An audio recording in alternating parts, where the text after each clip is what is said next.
All right, man, I'm on. How are you? I'm doing well. How are you doing?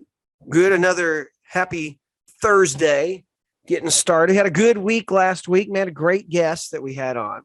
If you hadn't seen the Richard Mellick video with the Bible without error, go back. Don't even watch this one. Stop what you're doing. Go back and watch it. You'll be enriched as a result. Yeah, it was so good. I was just in awe again. I just love Dr. Mellick so much, and he's just so brilliant and so wise and just so such a gentleman, So it was really wonderful to see him again. Truly a gentleman and a scholar. And then he just like slowly unloads more. And it's like, oh, you want me to go a little deeper? And you're like, wow, And when he talked about the reason he's an inerrantist and went to Jesus, I was like, wow, that is such a great apologetic too.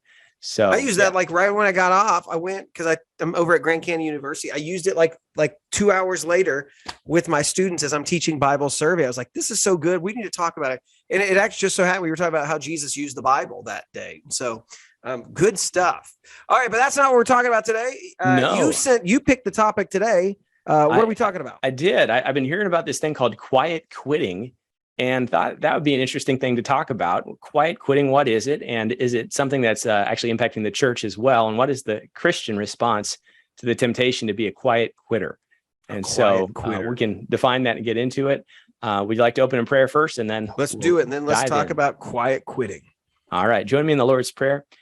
Our Father, who art in heaven, hallowed be thy name. Thy kingdom come, thy will be done on earth as it is in heaven. Give us this day our daily bread, and forgive us our trespasses as we forgive those who trespass against us.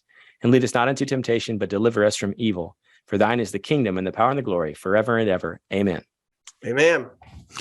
All right, man. So this does have to do with the quiet quitting.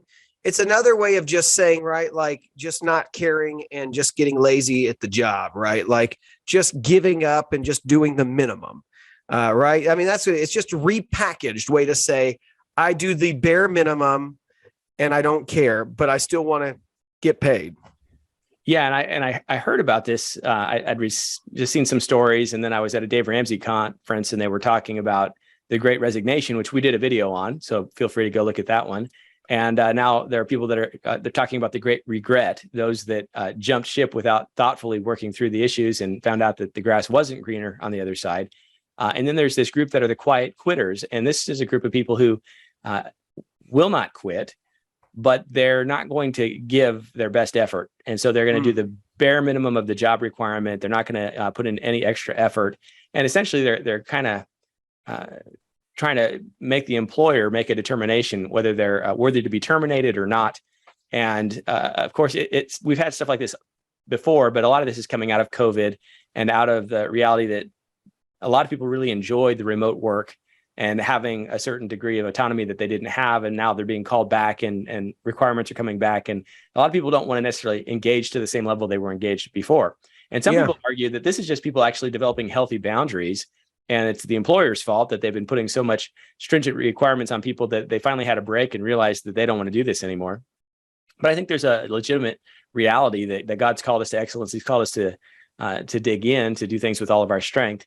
And so quiet quitting, in my mind, is really an unethical reality. You may need to get a different job if you've got an employer who's not operating in a proper way and is expecting too much. But the reality is, if you're not all in on your job, then you're kind of robbing yourself of the fruit of labor to some degree. So I thought that would be an interesting topic. Yeah. And then how does that relate to the church? So good. Well, I mean, so here's what I think we should deal with: the idea of just I kind of, the way I was thinking about this is looking at like a biblical theological approach to work in general, and what that should look like and what that should mean. But I'd like to hear too, because I know you've had time to kind of look through it, is of how does that translate into what they're seeing in church? So if you'll speak to that for a second, because then I think as we talk about what is the biblical understanding of what work should look like, what is the connection that the article makes between quiet quitting and church? You know, is that attendance? Is that volunteering? What is that? What are they saying? Yeah. So the article that I found was actually by Russell Moore, who used to be running the Ethics and Religious Liberty Commission for the Baptist, and he's now writing with Christianity Today and doing other things. But he wrote an article about don't quite quit the church, and he kind of uses the idea to kind of jump off and talk about pastors who are really just not feeling engaged anymore, and that the last few years, the battles that we've had in church over how we're going to respond to mandates and different things, and the infighting going on, and then in his mind, the over politicalization of the church are reasons that a lot of people are checking out of the church, and he's urging people not to do that because he gives an example of a young guy who's just so excited about getting into ministry. His grandpa was a mechanic and an evangelist, and that's what he wants to do. That instance just snapped even Russell Moore out of it. That there's great hope on the horizon, and that we shouldn't have this demoralized attitude in the workplace or in the church. And so, I think it'd be good to kind of maybe dive in deeper than he did on some of these things, because this also talks into some of the things that we have seen with regards to certain populations not coming back, or our best volunteers that took a break during COVID are coming back, but they're not volunteering and they're not engaged. Yeah. And a lot of it, again, is I think a fear of overwhelming, taking on too much again. And then just, I think at the reality, we do have a certain sense of laziness in our spiritual mission. And of course, there are pastors too that they've been demoralized and they aren't really engaging in Christ's calling with the zeal that they ought to. So, well, and I would agree. And I think that's where I think we've got to get back down to the remedy of, because people have been lazy and not taking their vocation seriously. People have, especially today, where I think we have a very culturally we have a really messed up view of what work is and why we need it. And how am I supposed to view my vocation is there because of course there's the big secular and then there's like the spiritual divide. And so many times we divide those two up. And I know that was something that, the Protestant Reformation helped to kind of recover this idea that what we do is not you're not just a Christian and then you got to go and you do your secular job, but like that we should be looking at the profession that I'm involved with as something that's spiritual as well, that it's not that we have spiritual jobs and secular jobs. And so I think that's important to kind of work through, because if that's the case, if there's biblical support for that, then that should change how I view my serving in my church, how I view my serving if I'm working at the barbecue restaurant and I'm, I just don't like it anymore. And so I'm just going to put bare minimum into my job. So just enough so I don't get fired. I don't know if that's anything else you want to talk about. I definitely want to look at some of those passages together if you're up for it. Yeah, I think having a theology of work is a really good starting place. And so again, I think the Old Testament guy might be the one to lead out on this, but I'm already thinking about creation, and of course in the New Testament, the instruction of Jesus about viewing ourselves as a slave, and we've only received what we ought to. And so there's a really good biblical guidance on these things. Do you want to walk through it that way, or would you rather just speak more anecdotally what we're seeing for a little bit more? Well, that's the thing is where it's one thing to just say, here's what we're seeing, right? I do see a lack of people involved caring anymore about getting back into their roles of serving. And I will say this, I think that if you used to be, but you're no longer serving, you're a church member who doesn't serve anymore. I do think you need to stop for just a moment and you need to evaluate, what excuse am I giving for not? Because I think what happens with church members is the way that if you want to call it quiet quit or whatever, to use the terminology today, the way that they do it is they deceive themselves of why it's okay to not serve. Biblically speaking, you've been given a gift and God has asked you to give it. You're part of the body. And if you remember what Paul talks about, that we've all been built up for the body. We all have gifts to serve. If you're not serving, you are in disobedience. Yet I've heard this already in church before too. oh, you've done your time. It's time for you to just enjoy. No, retirement does not happen in church, in ministry. And what I mean by that is obviously you're going to need to retire from some capacity, but you never stop serving the Lord. So sure, your role could change, but that doesn't mean that I've done my part. And I see this with church, but I've seen this a long time prior even to the pandemic. I've done my part, Pastor. I served in babies. I'm burned out. I'm not doing this anymore. And so maybe God doesn't want you with babies, or maybe you have to have a heart job take place first so that you will love children and want to serve. But so I think that's the first way is I've done my part, and I need me time, and I just need to enjoy sitting back. That's one way to do it. And so I think that's why people feel comfortable. The other thing I think people need to evaluate is I might step on some toes with this one. How long are you going to milk the pandemic excuse for why you can't get back in there? Right? Because a lot of people say, oh, I'm just nervous about being back around so many people. But let me ask you this. When was the last time did you go to a restaurant recently? You've been to a sporting event or a movie theater, or grocery store? How have you done so far? Right. Yeah. I do think that if church is like if you're using that excuse and trying to get some mileage off that, just make sure that you're consistent here. Because I don't quite get that. If you're deathly afraid, that's one thing.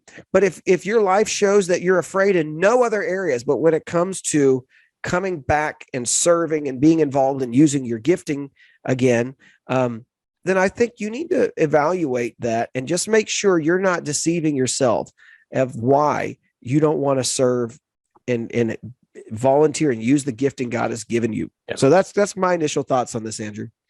Yeah, and I agree. I think there's always been a group that kind of digs in and gives it their all. The old 20-80% rule that 20% of the people do 80% of the work. And I think what's hurt is a lot of our 20 percenters didn't come back. And so you're down to kind of a 10% that have picked up the slack, or churches are closing, Yeah. And this is happening. Again, we're trying to relate what's happening in the general economy to the church. But it has made it difficult on those. And you kind of are looking at a selfishness that's underlying this, and just devaluing God's call. There's always going to be those that just don't take seriously what God has called. An excuse I've heard is, I give 10% so I don't have to labor. I don't have to do these surface jobs.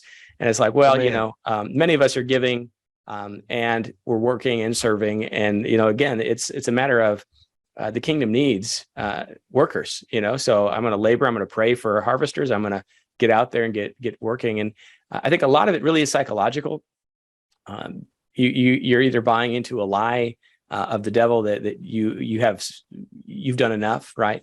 If you've done enough, then Christ will take you out and take you home. That's where we're going to get our rest. Unless, of course, he's going to take your health away so that maybe you can be an object of ministry for those that are pouring in and taking care of those in need.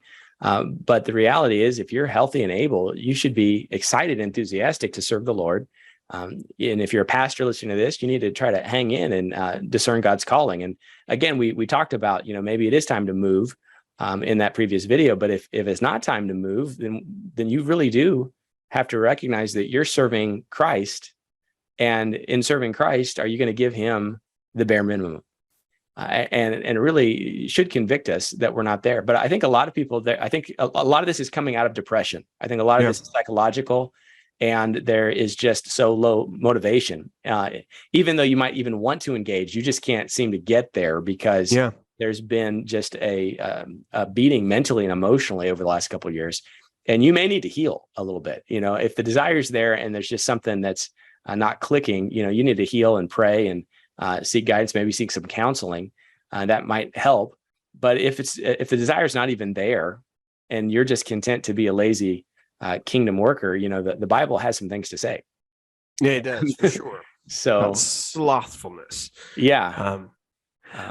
Well, so let's deal with this, because I know this is a much shorter video this time. So I have some New Testament thoughts, and then I have one Old Testament thought. So here's the New Testament thought that I jumped to think. The first thing when you and I were talking about this just texting about what we were going to do.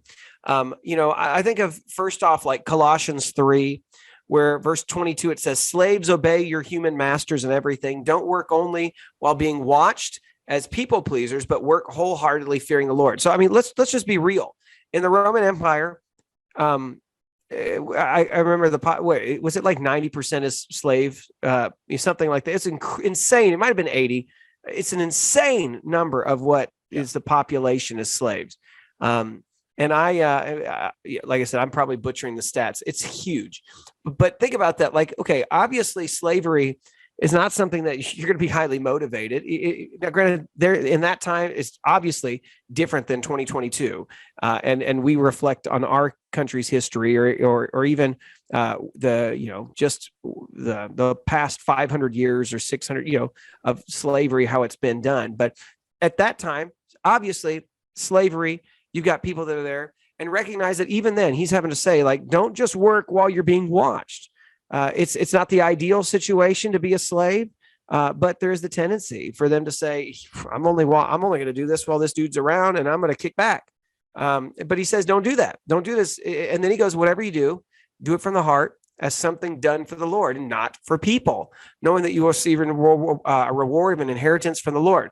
If you serve the Lord Christ, for the wrongdoer will be paid back for whatever wrong he has done, and there is no favoritism. So that's that one thing I think of, right, is that you're going to be, whatever you do, that 23, do it from the heart as something done for the Lord and not for people. And so I think that's a big thing for us, of whether I'm serving in the church as a volunteer for children, whether I'm serving at McDonald's, or you're a pastor, in every capacity, or you hate your job right now. And until you jump to a new position or whatnot, though, we're called to first and foremost serve as unto the Lord. I like the old English translation on that. I like that because it sticks in my, as unto the Lord, right? That everything we do for him. So he is ultimately my boss, first and foremost, not the dude yelling. I remember being in high school or first year of college. I was working at Burger King. I was 17 years old, getting chewed out in front of everybody, even customers, about how to mop better, right? And my response could have been to just be done with it there, or I could say, okay, I work first, not for this jerk who's chewing me out, but for the Lord, right? And so how do I keep that in mind as I serve, even to that capacity? So that's the first place that I kind of initially went to. What do you think? Yeah, and I'll throw in some Old Testament stuff here, since you jumped into the New. God took man and placed him in Eden to tend the garden. Yeah, Genesis 2:15. Work was established before the fall, and if you've got an allergic reaction to work, you're not going to like heaven very much, because I think we're going to have work to do in heaven. It was not painful toil. It was not toil that was tied to our survival until after the fall, which I think, because of those realities and the result of sin, sometimes people look at work as a means to an end rather than a means to glory God and to give him honor by the work of our hands. And so especially, and this is, again, like you brought up retirement, Adam should have retired, right? Adam had everything he needed. He had no want. And so he could have retired in the Garden of Eden for eternity, but he was given a job after becoming financially independent. And so that reality is something I think we should bear in mind, that the work doesn't stop until God calls us home, and then he might have some spiritual work for us to do in eternity. We're called to work. We ought to really enjoy it. Ecclesiastes, which is probably one of the most cynical books of the Bible, and one of the ones that I've struggled with. You're an Old Testament guy, that you might do better with it than I do. But as the Kohelet, as our proclaimer, if this is Solomon or someone else, as he's giving forth his wisdom, he calls us in chapter 9, whatever your hand finds to do it with all your might. So whatever you find yourself in, whatever vocation you have fallen into, whether you chose to or God kind of just brought you there, you should do it with all your might, because that labor is your reward, essentially. And that is something that is so often missed, is that there is value in hard work. And it used to be something that was taught more often. I think today a lot of people are thinking, if I'm not getting paid what I'm worth, then I shouldn't give them any extra effort because they're abusing me or something along these lines. And it's really just a very counter perspective from the scripture, that again, if you're actually being abused or mistreated, get a different job. There's lots of opportunity in America today. If the reality is that you just feel entitled to more, you may need to grow up a little bit, because most of us are doing a lot more than we're worth. We are working harder, we're doing more and getting paid less than we're worth. And we don't complain. We just do it because it's to God. And God is just. So if I'm actually working hard and I'm engaging in the best of my abilities, what is before me, and I'm doing extra, God is going to see to it that that's rewarded. He's just, not just on a sin plane, but also on a works plane. And so if I'm not rewarded in this life for it, then man, I'm really building a heavenly retirement home. That's going to be pretty fantastic. And so I think that's another thing that just kind of keeps you going in the midst of it, is like, I'm doing it for Christ. I'm doing it for eternity. And so I'm going to give it my all, even though no one's looking. Yeah. And I would say, you're right. If your response is, I'm not making enough here, you should make sure that you're not going to make your jump simply about money. Like, you need to consider the Lord. Like, if the Lord is in all of this too, consider, it might be that the Lord is pushing you to take that new job because maybe you have a skill set, or maybe you have something that it's time to make that jump. And so it's not wrong to say, I'm going to do it, but regardless of where you're at, maybe you think you deserve more, until that job change comes, or until that raise, you're still called to keep working to the Lord, right? You're still called to work hard, to not just sit back and kick back. That's not what you should be doing. In fact, that's the other place I wanted to go to, is 2 Thessalonians, and Paul writes, right? He talks about earlier on in that chapter. He says in verse 7, chapter 3, verse 7, you yourselves know you should imitate us. We were not idle among you. We did not eat anyone's food free of charge. Instead, we labored and toiled, working night and day, so that we would not be a burden to any of you. It is not that we don't have the right to support, but we did make it ourselves. We did it to make ourselves an example to you, so that you would imitate us. In fact, when we were with you, this is what we commanded you. If anyone isn't willing to work, he should not eat. Now, we heard that there are some among you who are idle. They are not busy, but busybodies. Now, we command and exhort such people by the Lord Jesus Christ to work quietly, provide for themselves. And so, those are things that we see. Is the Bible is pretty clear. Like, if you're not willing to work, you don't need to eat. And so keep that in mind, right? What's my heart like in how I do my job? Am I doing it under the Lord, or am I doing it to myself? If you're working for yourself, I think you'll see very quickly, you'll be discouraged. You'll want to quit. You'll just sit back. You won't care. And you have no problem sucking people's time and money and just getting paid to do nothing. But if you work under the Lord, you recognize, like, there's a burden. He's called me to work. I'm here to work for him. It's a reflection of my hard work, as a reflection of him in my life. It's a reflection of his, and I'm glad you went there with Genesis. It's a reflection of something he wants all of us to do, which is to be put to work. And I'll tell you this, here's something I think I'm going to throw this out here. This is something we were talking about even last night in our Bible study. We're going through a marriage study with our small group. And one thing that's interesting is you look at the Adam and Eve stories, and, he's given a task, dominion, and to have dominion and subdue the earth, right? And he needs to do that task, but he also needs his wife to do that with him. He needs his helper. And I do think that there's an aspect too, where I think all Christians should be considering too, of God, what is the tasks that you have called me to, and how do we as a family complete them? And so I think in two respects, the first respect we need to look at is Great Commission. That's the main one, right? You're still here for a reason. So Christian, God, you need to ask God, what have you given me as my job to be a witness, a disciple maker? And and then you need to talk with your family about how do we work for this, and what is the vision for God's given our family? But then you also need to recognize, okay, so what is it that you're called to do as a worker, and what are you called to do as you labor, and how is it that your family is together, tied to that you as, especially if you're married, you guys are linked together in that purpose, that we are accomplishing the things that God has wired us for and built us for. And so I think this goes even deeper than just simply, hey, do you like your work at your job? Well, make sure you do it for Jesus. Like it's how he's designed you as a husband and as a wife. It's designed you for as a human for taking on the tasks that are before you. And so, yeah, we do not have the right to just coast and chill. If you are there, just quit now and don't just sit and hope somebody else takes care of you. Get to that place that you'll be. But I will say this, last thing I'm going to say, and then I'm done. If you're willing to coast and quit now and not work, even though you know you're on the way out, or even though you hate your job, I will say this, if that attitude's here and that persists even now, it will persist in the next, because you're going to hate the next one at some point too. And when things get bad, you're going to do the same thing. So you might know that you're not in your dream job right now, and you're training for that dream job, and maybe that dream job is just ahead, and you're not where you are, but because we've all been there, been in jobs where we knew, like, I'm not going to be here forever.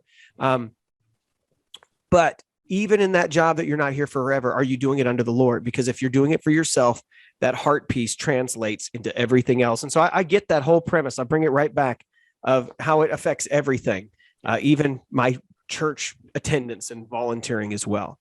That's it. That's all I got. That's great. You and I are pretty driven individuals, and that's not prideful. That might be a sticking point that might cause pride, but we've pushed pretty hard in a lot of different avenues. And generally, I was always trying to reach a certain point, and I got to my current position. I'm like, I finally arrived, but I was working tremendous hours, little kids, and I was doing networking, trying to get into different groups. And I went to a pastor's function, and it was on burnout.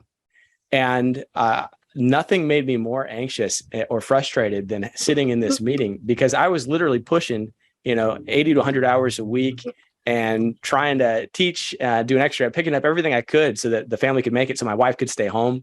And I'm sitting around with all these retiree aged pastors who are talking about burnout and what do you do, to rejuvenate? And, I swim every day, and I do. And I'm just boiling inside. Like, what I do is I work my guts out. I go to sleep, I wake up, and I do it again. And I hope that at some point I will reach a point where it calms down. And I really was on the edge. Of course, every time I get another position or improve, I find myself right in there. So I may have some boundary issues, but the reality is, so many of us are doing that way because we're so aware of the need. And there's the reason so many of us are in burnout is because so many people are so content to sit back and watch people who are willing to work, just work themselves raw. And I don't think the solution is for me to sit back and let someone else pick up the slack and watch things collapse while that doesn't happen. But the reality is, if you realize that you love one another, let's bring that one back. If you love the brothers and sisters, one of the things you can do is bear one another's burdens and pick up your portion and maybe then some. And let's get to work in the kingdom.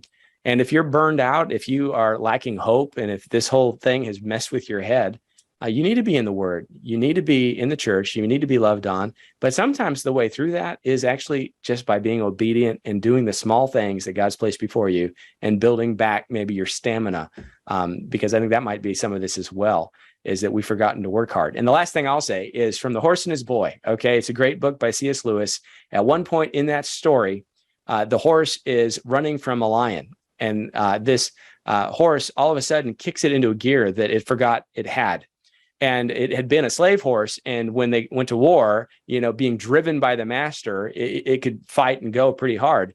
But being free now and carrying a rider, it had forgotten that it had all of this extra energy until the lion was chasing it. We find out later that the lion was actually Aslan driving them across the line. And the horse needed that extra pressure to realize it had more energy, more to give. I do think that those that really have kind of sat back, they've forgotten how many gears they have, that they've got some second winds, and they need to just really kind of engage again and get the stamina. And if you won't do it voluntarily, our King might have a way of motivating you. And I think that's where I'll leave it. Hey, man, that's a good way to end it. I think it's a good, short, sweet, way to kind of think through this stuff.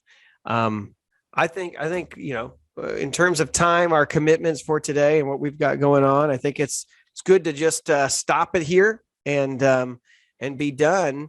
And I think I'll just say this one last thing is, if you're in the church, you should pursue serving like you would any other job. Like, who sits around and waits for the job to contact them so that they can finally get a job? You typically knock on doors and you check in.